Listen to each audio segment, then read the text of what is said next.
Hello students, this side आनंद। आज की class बहुत ज़्यादा इंपॉर्टेंट होने वाली है बिकॉज आज की क्लास में हम लोग सीखेंगे कि किस तरीके से हमें बोर्ड की आंसर शीट को लिखना है। साइंस का जो पेपर आएगा आप लोगों का, उसका वे क्या होना चाहिए लिखने का, आपको क्या क्या डूज एंड डोंट्स हैं, मतलब क्या आपको करना है क्या नहीं करना है, जिसकी वजह से आप एग्जामिनर के ऊपर एक अच्छा इंप्रेशन डाल सको। तो हम लोग उन सभी बातों के बारे में डिस्कस करेंगे, तो वीडियो को बिल्कुल स्किप मत करना। और मैं कुछ आप लोगों को पॉइंट्स लिखवाऊंगा, उन पॉइंट्स को आप लोग स्क्रीनशॉट लेके रख लेना या आप अपनी कॉपी में लिख लेना कि आपको ये गलतियाँ नहीं करनी है बिल्कुल भी। चलिए बच्चों, हम अपने पॉइंट्स को डिस्कस कर लेते हैं कि कौन कौन सी चीज़ें हमें ध्यान में रखनी है अपनी आंसर शीट लिखते समय। आपको यहाँ पे दिखने में तो बहुत सारी बातें लग रही होंगी, अभी और भी हैं, लेकिन इन सब चीज़ों को आप लोगों को ध्यान रखना ही पड़ेगा, तभी आप लोग एक टॉपर बन के निकलोगे। ठीक है, तो फर्स्ट पॉइंट देखिए। फर्स्ट पॉइंट में हमें ये है कि यूज़ ब्लू और ब्लैक बॉल पॉइंट, यानी कि हमें ब्लैक या फिर के ब्लू कलर का ही बॉल पॉइंट पेन यूज़ करना है। इसके अलावा कोई दूसरा बॉल पॉइंट पेन यूज़ नहीं करना है। एक चीज़ और, जेल पेन को आप बिल्कुल ही अवॉइड करें। ठीक है, जेल पेन को आपको बिल्कुल यूज़ नहीं करना, क्योंकि क्या होता है, गर्मियों का दिन होगा, अगर स्वेटिंग हुई, पसीना गिरा आंसर शीट पे, देन क्या होता है कि वो जेल पेन जो है तुरंत ही फैल जाएगा वहाँ पे। ठीक है, तो आपको जेल पेन का बिल्कुल यूज़ नहीं करना है और आप लोग कोशिश करेंगे कि आप लोग ब्लू पेन का ही यूज़ करेंगे। ठीक है, सेकंड पॉइंट हमें याद रखना है कि एक्स्ट्रा पेन हमें ज़रूर लेकर जाने हैं और जो पेन की कंपनी है वो एक ही होनी चाहिए। जैसे कि अगर आप मान लीजिए कि आप बटरफ्लो का पेन यूज़ करते हैं तो बटरफ्लो के 2-3 पेन रख के ले जाइए, और पेन को हमेशा पहले ही घर पे कई बार मतलब एक आध पैराग्राफ लिख के देख लेना है, ताकि उस पेन का जो है फ्लो बना रहे, क्योंकि न्यू पेन होता है तो उससे लिखने में थोड़ी सी प्रॉब्लम होती है। ठीक है, ये छोटी छोटी सी बातें हैं, इन सबको आपको ध्यान में रखना है। सेकंड है, जब भी आपको क्वेश्चन पेपर मिले तो आपको क्या करना है, मार्जिन लाइन, आंसर शीट मिले तो आपको क्या करना है, मार्जिन लाइन आपको बना लेनी है। देखिए कैसे, हमने यहाँ पे एक सैंपल में आपको दिखाया है कि यहाँ पे एक साइड तो मार्जिन लाइन पहले से ही है, दूसरी साइड जो मार्जिन लाइन है वो हमने स्केल से ड्रॉ करी है, ये वाली। ठीक है, तो आपके पास इनफ टाइम होगा, आप लोग आसानी से क्या करिए, स्केल लीजिए और तब तक आप लोग मार्जिन लाइन पूरी जितनी भी आपको शीट मिली है उस पर आप लोग मार्जिन लाइन ड्रॉ कर लीजिए। अभी मैं बताता हूँ कि मार्जिन लाइन ड्रॉ करने का रीज़न क्या है, क्योंकि क्या होता है कि यहाँ पे आपका टैग लगा होता है, टैग लगा होने के कारण जब ये पेज पीछे पलटा जाता है तो यहाँ पे पूरा आंसर दिखाई नहीं देता। तो हमें क्या करना चाहिए, मार्जिन लाइन लेकर चलनी चाहिए, ताकि जो एग्जामिनर है उसको आंसर जो है वो क्लियरली दिख पाए। अगर देखिए यहाँ पे टैग लगा होगा तो क्या होगा, और यहाँ पे टैग होगा तो ये पूरा मुड़ेगा नहीं, और आपने बिल्कुल कोने से लिखना चालू किया तो पॉइंट्स भी नहीं दिखेंगे। इसलिए आपको क्या करना है, मार्जिन लाइन ड्रॉ कर लेनी है। ठीक है, देन उसके बाद हमारा थर्ड पॉइंट भी क्लियर हो गया। और फोर्थ पॉइंट है मेंशन सेक्शन, यानी कि हमें क्या करना है, सेक्शन को मेंशन जरूर करना है। देखिए हमने यहाँ पे जब आंसर अपना लिखना चालू किया तो हमने सबसे पहले यहाँ पे सेक्शन को मेंशन कर दिया, यानी कि सेक्शन ए। सेक्शन ए का क्वेश्चन मैंने पुटअप किया। इस चीज़ को भी ध्यान में रखना है, क्योंकि अगर आप सेक्शन मेंशन नहीं करोगे तो जो एग्जामिनर होता है उसको आंसर चेक करने में काफ़ी प्रॉब्लम होती है, और अगर एग्जामिनर को प्रॉब्लम होगी और वो इरिटेट होगा तो ये आपके लिए प्रॉब्लम हो सकती है। ठीक है, तो वहाँ पे वो पूरे मन से कॉपी चेक नहीं करते हैं। तो यहाँ पे आप लोग इस चीज़ का ध्यान रखेंगे कि सेक्शन को मेंशन जरूर कर दें। ठीक है, एक एक पॉइंट्स मैं डिस्कस करूँगा, तो बिल्कुल आराम से वीडियो को देखना, थोड़ा सा टाइम तो लगेगा लेकिन अच्छा रहेगा। उसके बाद है फोर्थ पॉइंट है, नेक्स्ट पॉइंट है आपका राइट क्वेश्चंस ओनली। आपको क्या करना है, खाली क्वेश्चंस ही लिखने हैं। जैसे देखिए मैंने यहाँ पे क्या किया, मैंने सेक्शन डाला, सबसे पहले सेक्शन डालने के बाद मैंने क्वेश्चन लिखना शुरू कर दिया। क्वेश्चन लिखा, क्वेश्चन को आपको उतारना नहीं है। ठीक है, और एक चीज़ का और ध्यान रखेंगे आप लोग सबसे पहले वही सेक्शन स्टार्ट करेंगे जिसमें आप लोग सबसे ज़्यादा कॉन्फिडेंट हो कि ये सेक्शन मुझे अच्छी तरीके से आता है, इसमें मैं अच्छे मार्क्स गेन कर सकता हूँ, और फर्स्ट पेज पे मिस्टेक नहीं होनी चाहिए। ठीक है, ये कुछ पॉइंट्स हमारे कवर अप भी हो जाएंगे आगे चल के, पॉइंट्स हमने आगे बात करिए। और आंसर को कभी भी साइड में नहीं लिखना, क्योंकि साइड में लिखोगे तो क्या होता है, वही सेम प्रोसेस कि अगर पेज पलटा जाएगा तो वो आंसर जो है स्किप हो जाता है। तो आप लोगों को आंसर कहाँ लिखना है, बिल्कुल मिड में लिखना है, ताकि वो बहुत ही क्लियरली जो है वो विजिबल हो। ठीक है, चलिए नेक्स्ट पॉइंट की तरफ आगे बढ़ा जाए। नेक्स्ट पॉइंट है हमारा आंसर इन द मिडल। ये बात हमने करी ली कि आंसर जो है हमारा मिडल में होना चाहिए। नेक्स्ट पॉइंट है प्रॉपर अलाइन। प्रॉपर अलाइन का मतलब क्या, कुछ बच्चे होते हैं जब आंसर लिखते हैं तो इसको यहाँ तक ले जाएंगे भगा के, इसको यहीं पे छोड़ देंगे, दूसरे को आगे भगाएंगे। तो ये जो अलाइनमेंट है आपकी वो प्रॉपर होनी चाहिए। देखिए जैसे यहाँ पे ये तीनों वर्ड्स जो हैं वो बिल्कुल प्रॉपर आए हुए हैं, ठीक है। तो ये अलाइनमेंट आपकी प्रॉपर होनी चाहिए ताकि लगे कि हाँ किसी अच्छे बच्चे ने पेपर को लिखा है। और जैसा कि यहाँ पे हमने बात करी start with the best section, यानी कि उस सेक्शन से आपको स्टार्ट करना है जो आपके लिए सबसे अच्छा हो। ज़रूरी नहीं है कि आप लोग सीरियल वाइज ही करें। अगर आपको सेक्शन बी पहले आता है और ज़्यादा अच्छे से आता है तो आप सेक्शन बी को पहले पुटअप करिए और उस सेक्शन को सॉल्व करना शुरू कर दिए। लेकिन याद रखना ऊपर मेंशन ज़रूर कर देना कि सेक्शन बी है, ठीक है। गैप बिटवीन आंसर्स, यानी कि आंसर्स के बीच में आपको गैप भी रखना है। देखो कैसे, मैंने यहाँ पे फर्स्ट क्वेश्चन का आंसर लिखा, देन उसके बाद मैंने गैप छोड़ दिया। मैंने तो एक ही लाइन का गैप छोड़ा, आप यहाँ पे देख सकते हैं 2 लाइन का गैप है। आप क्या कर सकते हैं, आप 2 लाइन का गैप तो मिनिमम छोड़ेंगे ही छोड़ेंगे, 2 या 3 लाइन का गैप। हो सकता है कि अगर आपको कोई आंसर जो है वो बाद में और याद आ जाता है कि इसके बारे में मैं और लिख सकता था, तो इस वजह से आप लोग क्या करेंगे 2 से 3 लाइन का गैप छोड़ के रखेंगे। इसके पीछे और भी रीज़न होता है, क्योंकि कोई बच्चे जो होते हैं वो लाइन नहीं छोड़ते हैं, गैप नहीं छोड़ते, तो इसकी वजह से क्या होता है उसके नीचे ही जस्ट लिखना चालू कर देंगे, इधर आंसर नंबर डालेंगे, वहाँ लिखना चालू कर देंगे। तो क्या होता है एग्जामिनर जब चेक करता है तो जो आंसर होता है ना, मान लो अगर 2-3 लाइन का है तो स्किप हो जाता है, उसको लगता है कि ये इसी क्वेश्चन का आंसर है, ठीक है। कभी कभी बाई मिस्टेक हो जाता है, कोई जानबूझ के नहीं करता, बाई मिस्टेक हो जाता है, तो आप लोग इस चीज़ का जो है वो ध्यान रखेंगे। नेक्स्ट पॉइंट है if any mistake cut with a single line. अगर कोई भी मिस्टेक हो जाती है तो उसे क्या करेंगे आप सिंगल लाइन से कट करेंगे, ठीक है। चलिए देखिए, अगर मैंने मान लीजिए कि यहाँ पे ये फ्यूल की स्पेलिंग मैंने गलत लिख दी, अभी सही है लेकिन मान लीजिए कि मैंने गलत लिखा है, तो मैं क्या करूँगा इसको ऐसे कट करूँगा, ना कि ऐसे करके कट करूँगा, ठीक है। तो आपको क्या करना है सिंगल लाइन से कट करना है। और हाँ याद रखना ग्रीन और ग्रीन और रेड पेन बिल्कुल नहीं यूज़ करना है, क्योंकि इन्विजिलेटर यूज़ करते हैं इसे, तो आपको ग्रीन और रेड पेन बिल्कुल नहीं यूज़ करना, ठीक है। तो देखिए अगर आपकी कोई गलती हुई आप सिंगल लाइन से कट करेंगे, सिंगल लाइन से कट करने के बाद आप लोग दोबारा यहीं पे लिख देंगे इस चीज़ को, ठीक है, फ्यूल। इस तरीके से दोबारा आप लोग इस चीज़ को यहीं पे लिख देना, लेकिन कट करना तो सिंगल लाइन से कट करना। अगर पूरा गलत होता है तो आप लोग यहाँ पे इस तरीके से एक पूरा क्रॉस ऐसे करके लगा सकते, सिंगल क्रॉस लगाना है, पूरा नहीं कट करना, ठीक। चलिए नेक्स्ट पॉइंट है हमारा avoid mistake on first page, यानी कि फर्स्ट पेज पे मिस्टेक ना ही करें तो बेटर है, बिकॉज जो एग्जामिनर होता है उसकी नज़रों में आपका इंप्रेशन बिल्कुल ख़राब हो जाता है अगर आप फर्स्ट पेज पे ही मिस्टेक कर देते हैं, ठीक है। तो वो बाकी आंसर्स को भी बहुत ही ज़्यादा बारीकी से देखेंगे और उन्हें अगर आपने कोई पॉइंट अच्छी तरीके से डिस्कस भी करा है तो हो सकता है उन्हें ऐसा लग जाए कि हाँ ये ठीक से एक्सप्लेन नहीं कर पाए। लेकिन अगर आपने फर्स्ट 2-3 पेजेस अगर बहुत अच्छे लिखे हैं तो उसे लगता है कि हाँ बच्चे ने काफ़ी अच्छा लिखा है।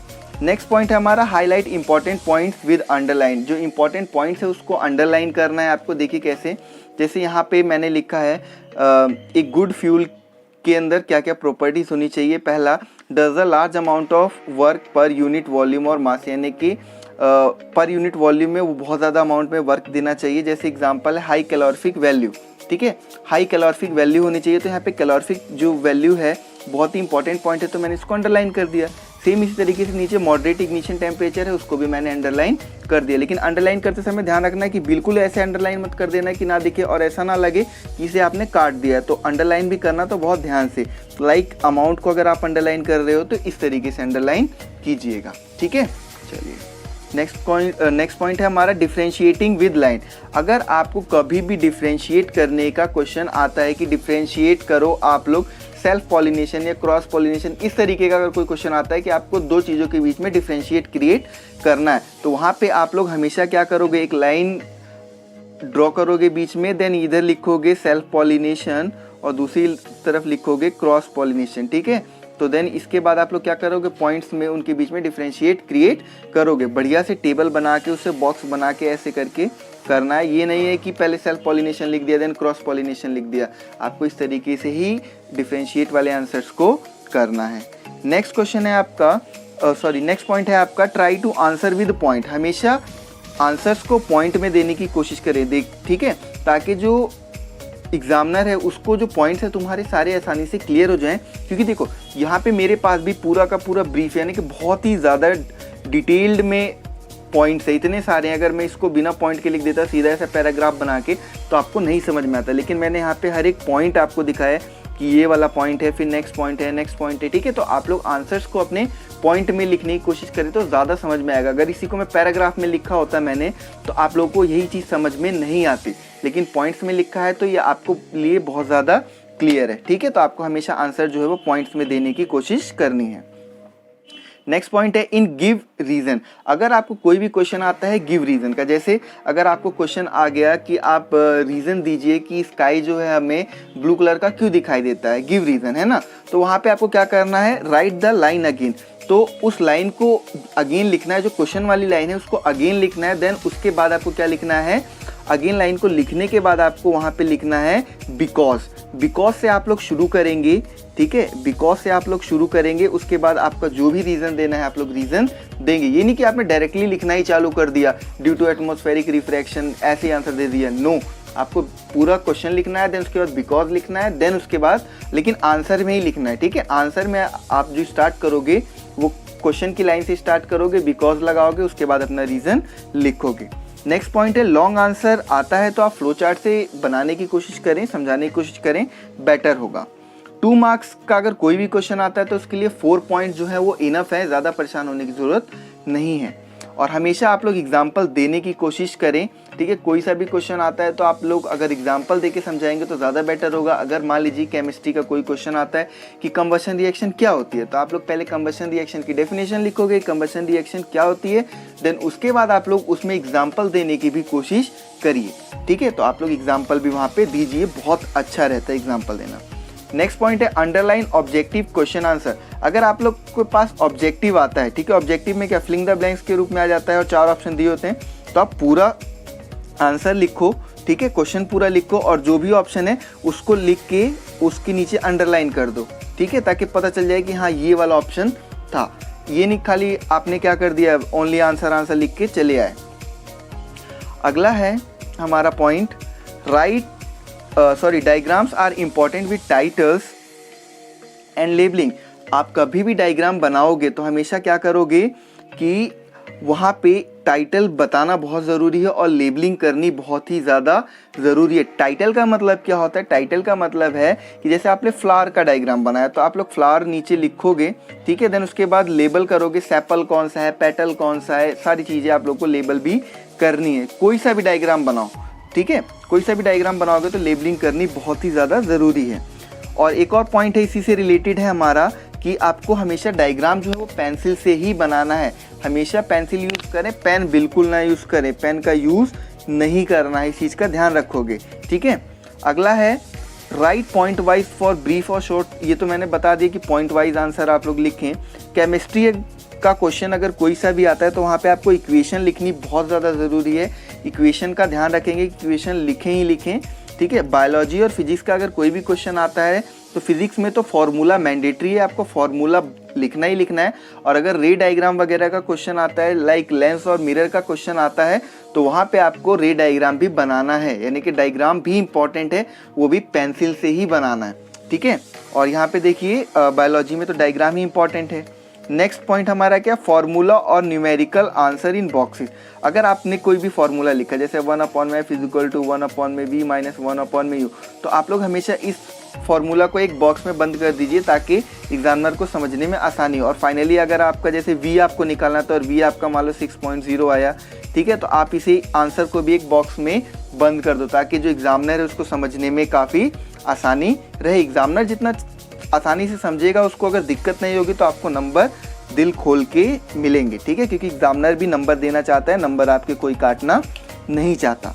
अगला पॉइंट है हमारा don't use SMS language. SMS language का बिल्कुल यूज़ ना करें।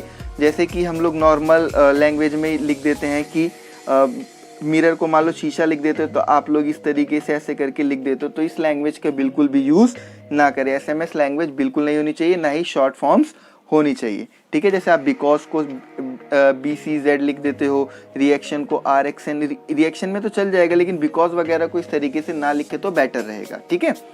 और अब हमारे कुछ और पॉइंट्स बचे हुए हैं थोड़े से। नंबर ऑन आंसर शीट, अगर आपके पास टाइम बच जाता है तो आप लोग हर एक आंसर शीट पे क्या करिए, नंबर डाल दीजिए। जैसे कि आंसर शीट नंबर 1 हो गया, और इस तरीके से पीछे आपने यहाँ पे 2 डाल दिया, देन 3, इस तरीके से करके आप आंसर शीट पे नंबर डाल दीजिए। अभी मैं आप लोग स्किप मत करना वीडियो, अभी मैं आप लोगों को आंसर शीट भी दिखाऊंगा प्रॉपरली कि कैसे लिखना है, ठीक है।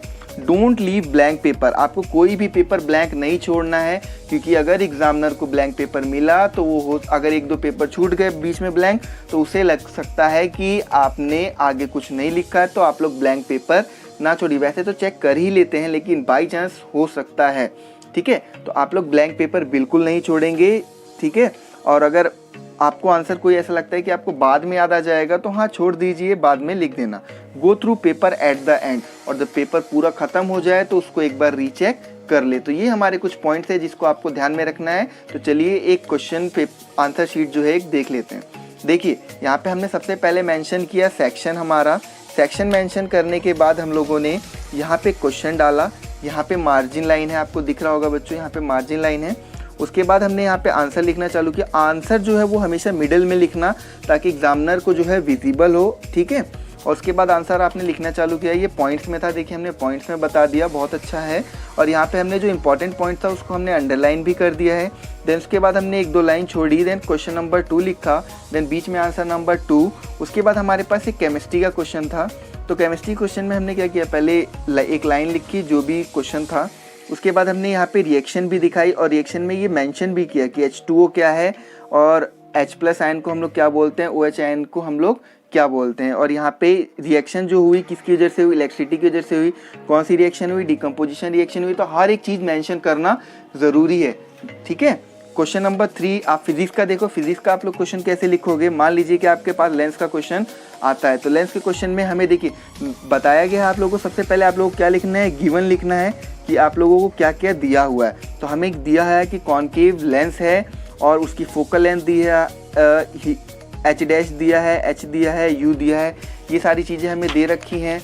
देन उसके बाद हमें क्या करना है, अकॉर्डिंग टू लेंस फार्मूला लिखना है, देन फार्मूला लगाना है। उसके बाद हमें क्या करना है, आंसर को लिखना शुरू करना है, ठीक है। और न्यूमेरिकल को अपने सॉल्व करके जो भी आंसर आएगा उसको बॉक्स में बंद कर देना। तो ये कुछ पॉइंट्स है जो आपको बहुत ही ज़्यादा ध्यान रखने हैं अपनी आंसर शीट को लिखते समय। और अगर बच्चों आपको ये वीडियो अच्छी लगी हो तो प्लीज़ अपने फ्रेंड से भी शेयर कर देना, ताकि उन लोगों की भी हेल्प हो सके और वो भी अच्छे मार्क्स गेन कर सकें, ठीक है।